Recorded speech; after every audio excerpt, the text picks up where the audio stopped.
Meet Julie.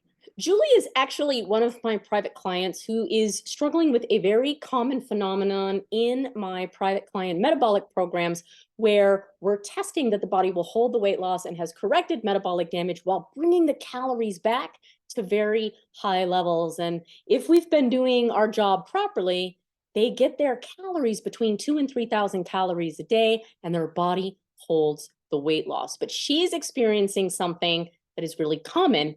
So let's go ahead and listen to what she has to say. Since I started this retrain phase, man, I'm good. I'm enjoying my food. I'm loving all your recipes. I am down with all those. I've made a couple of the recipes already, and I'm a happy girl. So you explained to us during this retrain phase that we're going to be eating more calories. We're wondering, why are we doing that when we've lost the weight that we've lost? Why don't we keep going? Because honestly, when I keep building up my 100 calories, I'm not hungry. I don't feel like I want to put that food in my mouth. I'm not hungry when I go to bed. I'm not hungry when I get up.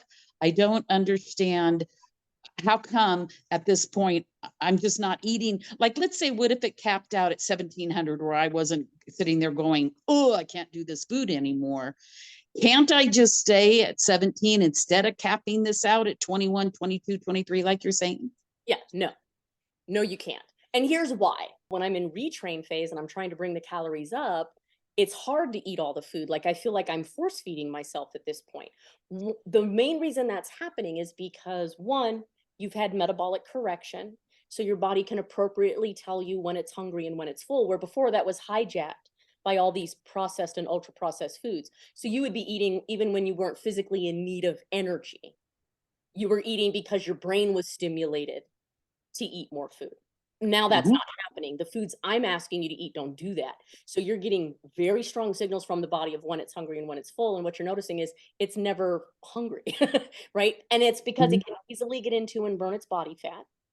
So it doesn't have that huge, insane drive for food. And it's also not being signaled by the brain being hijacked or by hormones being jacked up to eat as well. However, there is still an energy component to losing weight. If you only get your calories up to 1,700 calories a day, then that's the amount of calories that we know for sure that the body can burn, because you haven't tested it any higher.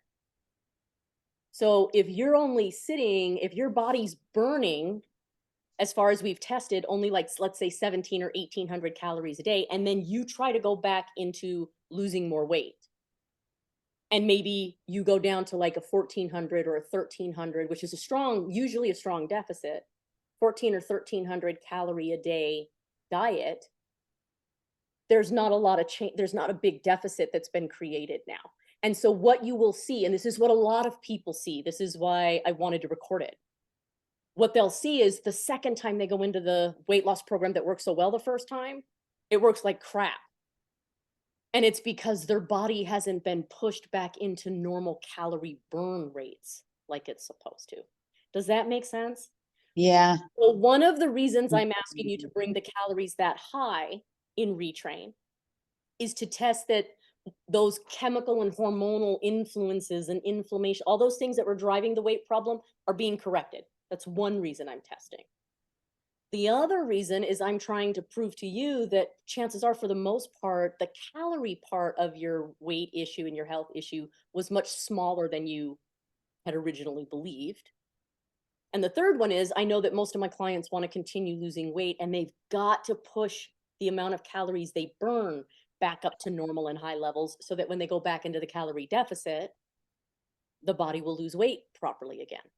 Okay. Does that make sense? Yeah. So that is why, okay, well, if I feel great at 17, can't I just stay there? No, you can't. Hey, if you liked that video, hopefully you will do me a really big favor and like and subscribe to the channel. It really does help the channel grow. Also, if you can maybe post a comment below, tell me what kind of things you would like to learn about how metabolism can drive both a stubborn weight problem and metabolic disease, and what you can do to correct it.